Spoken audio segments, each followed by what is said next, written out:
Hello बच्चों, कैसे हैं आप। आशा करती हूँ आप सभी बहुत अच्छे होंगे। तो बच्चों, आज आपकी हिंदी की क्लास 4th का चैप्टर नंबर 15 शुरू करते हैं। आपके चैप्टर का नाम है बच्चों पश्चाताप। ये एक कहानी है।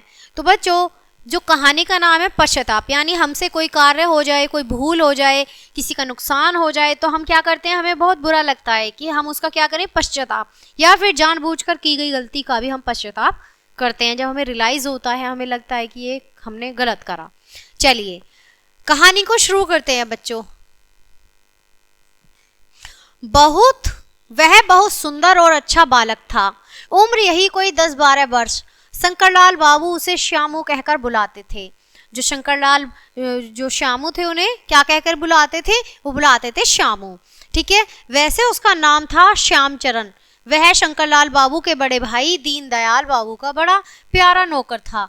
वह छोटे बड़े सभी का काम करता था। घर की साफ सफाई से लेकर दीनदयाल बाबू के पैर दबाने तक सभी काम वह बड़े चाव से करता था। हर समय किसी न किसी काम में लगे रहना ही उसे पसंद था। कभी कभी तो घर की मालिकिन उसे डांट कर कहती, श्यामू तू इतना काम मत करो, और भी तो नौकर हैं, वे कर लेंगे। श्यामू हंसकर जवाब देता, माँ जी मुझे आराम करना अच्छा नहीं लगता। मेहनत मजदूरी करना ही हमारा पेशा है। मेहनत नहीं करेंगे तो खाएंगे क्या, यही हमारा कर्तव्य, यही हमारा पेशा है। मेहनत नहीं करेंगे तो हम खाएंगे क्या। इस प्रकार सुख दुख, लाड़ प्यार और काम धंधे में श्यामू ने लगभग 1 वर्ष बिता दिया। दीनदयाल बाबू के छोटे भाई शंकरलाल बाबू को सब छोटे बाबू पुकारते थे। आस पड़ोस के लोग उनका बहुत आदर करते थे। जब भी कभी उनकी मालिकिन अपने मायके जाती तो श्यामू और वे दोनों घर में अकेले ही रह जाते थे। उस समय शंकरलाल बाबू बाहर जाने वाले कमरे में ही सोते थे। रात को छोटे बाबू के लिए बिस्तर बिछाना, उनके पैर दबाना इत्यादि काम श्यामू के जिम्मे थे।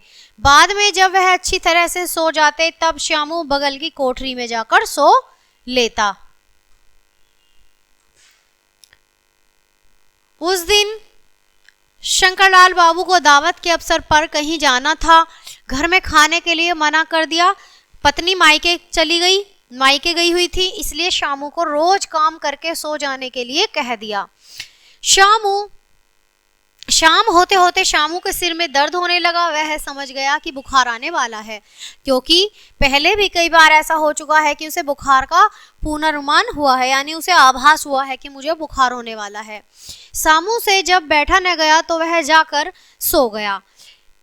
उसे इस बात का होश न रहा कि छोटे बाबू का बिस्तर बिछाना बाकी है। रात में उसने खाना भी न खाया। तेज बुखार के कारण बदन तवे की तरह तपने लगा। दर्द के मारे सिर फटा जा रहा था, फिर भी बार बार छोटे बाबू का बिस्तर न लगा सकने की बेचैनी उसे सता रही थी।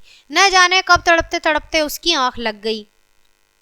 छोटे बाबू रात में काफी देर से घर लौटे तो देखा कि बिस्तर भी न लगा था। एक तो नींद आ रही थी, दूसरे रास्ते भर यह सोचते हुए आए थे कि मौज की नींद सोएंगे। श्यामू उनके थके हुए पैरों को दबाएगा। हताश होकर वे बिगड़े, अत्यंत क्रोधित होकर 2-4 बार जोर जोर से पुकारा, श्यामू ओ श्यामू, सुनता नहीं, श्यामू श्यामू हो तो बोले। अब श्यामू हो तो वो आवाज दे, क्योंकि वो तो बुखार में परेशान था, तो वो कैसे बताता कि भाई मुझे बुखार हो रहा है। अब बेचारा बुखार में बेहोश पड़ा हुआ था। छोटे बाबू श्यामू की कोठरी में गए। उसे सोता देखकर जोर जोर से डांटने लगे। श्यामू उसी बुखार में उठा और उनका बिस्तर बिछा दिया। छोटे बाबू जब बिस्तर पर लेटे तो श्यामू उनके पैर दबाने लगा। शंकर बाबू को अपने पैरों पर कुछ गर्म बूंदों के गिरने का आभास हुआ।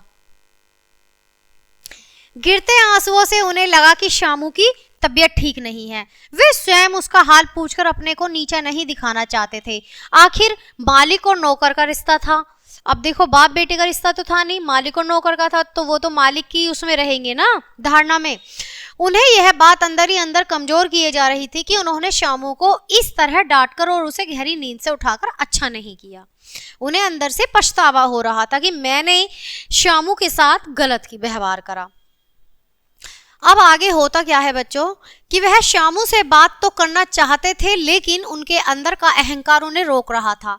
उन्होंने शामू को जाकर सो जाने के लिए कह दिया। कुछ देर बाद वह उठे और जाकर वैद्य जी को बुला लाए। दवा दारू करने पर 3-4 दिन में शामू भला चंगा हो गया।